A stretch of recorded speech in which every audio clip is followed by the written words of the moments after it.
નમસ્કાર ખેડૂત મિત્રો, આપણે આજે અહીંયા ગામ સેવક જોડે ચર્ચા કરીશું અને અમારી ચેનલ સાથે જોડાયેલા રહે ગુજરાત ટચ અહીંના ગ્રામ સેવક જોડે આપણે વાત કરીશું. અત્યારે જે ગવર્મેન્ટ દ્વારા કઈ કઈ યોજનાઓ ચાલુ છે અને ખેડૂતોને કેવી રીતના લાભ મળે, ફોર્મ ભરવાની કઈ રીતના પ્રોસેસ હોય છે એના વિશે ખેડૂતોનો સાહેબ એવો પ્રશ્ન હોય છે કે 2000નો PM કિસાનની અંદર જે હપ્તો આવતો હોય છે એની અંદર અમુક બે હપ્તા આવેલા બંધ થઈ ગયા હોય. નમસ્કાર ખેડૂત મિત્રો, આજે આપણે વાત કરીશું ગામ સેવક જોડે ખેતીવાડી યોજનાઓ કઈ કઈ ચાલુ છે અને અહીંના લોકોને ખેડૂતોને કઈ કઈ યોજનાઓનો લાભ મળે છે. નમસ્કાર સાહેબ. નમસ્કાર. આજે અત્યારે જે ગવર્મેન્ટ દ્વારા કઈ કઈ યોજનાઓ ચાલુ છે અને ખેડૂતોને કેવી રીતના લાભ મળે, ફોર્મ ભરવાની કઈ રીતના પ્રોસેસ હોય છે એના વિશે માહિતી આપશો. અમારી વિવિધ જે સરકારશ્રીની 60 યોજનાઓ આવેલી છે એમાં તાડપત્રીથી મોડીને ટ્રેક્ટર સુધીના બધા જ સાધનોમાં આપણે લાભ આપીએ છીએ.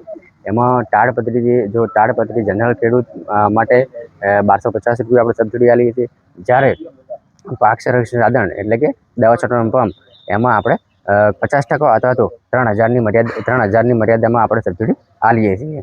પછી વાત કરીએ ટ્રેક્ટરમાં, તો ટ્રેક્ટરમાં આમ તો કેવું હતું કે 20 PTO સુધીના પહેલાં જે ટ્રેક્ટરો હતા તો એમાં 45,000 ને 60,000 સબસિડી હતી. પણ અત્યારે એવું છે કે જે 20 PTO સુધીના જે ટ્રેક્ટરો છે એમાં બાગાયતમાં આપણે લાભ આપીએ છીએ. એમાં 45,000 રૂપિયા બાગાયતમાં મળે છે.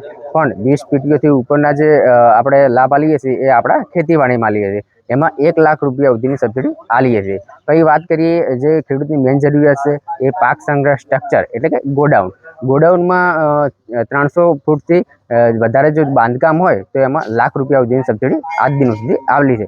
અને જો આ વર્ષે સરકાર વધારી શકે તો 2 લાખ રૂપિયા સુધીની સબસિડી આપી શકે.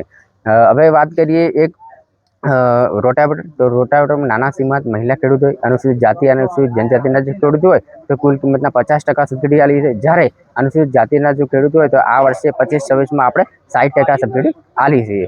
પછી આપણે વાત કરીએ મેઇન જરૂરિયાત જે ખેડૂતની છે કે આપણે એમના આંગળીથી આપણે એનું કામ કરીએ એવો મોબાઈલ એટલે કે સ્માર્ટફોનમાં પણ સહાય આપીએ છીએ. સ્માર્ટફોનમાં આપણે 6,000 રૂપિયા સુધીની 40% અથવા તો 6,000 રૂપિયા સુધીની સબસિડી આપીએ છીએ. પછી એક ખેડૂત અકસ્માત વીમા યોજના છે. એમાં જો ખેડૂત અકસ્માતે મૃત્યુ પામે, અચાનક કંઈ જતો હોય, કંઈ સાપ કરડવાથી મૃત્યુ પામ્યો હોય અથવા તો કોઈ આકસ્મિક ઘટના ઘટી હોય તો એમાં 2 લાખ સુધીની 4 લાખ સુધીની સહાય મળવાપાત્ર છે. એમાં એવું છે કે જ્યારે એ કોઈ અકસ્માતે મૃત્યુ પામ્યો હોય અને આ ડોક્યુમેન્ટ રજૂ કરે તો એમાં આ લાભ મળવાપાત્ર થતો હોય. ખેડૂત ખાતેદાર હોય અથવા સીધી લીટીમાં વારસદારમાં આવતો હોય તો એમને પણ આ લાભ મળે છે. આવી વિવિધ અમારી 60 યોજનાઓ આવેલી છે. જ્યારે ચોથો મહિનો ચાલુ થાય ત્યારે અરજી કરવાની થતી હોય. અરજી કર્યા પછી અરજી એ ક્યાં કરી શકે, તો અરજી એ આપણા ગ્રામ પંચાયતે કરી શકે, એના પોતાના મોબાઈલથી પણ કરી શકે.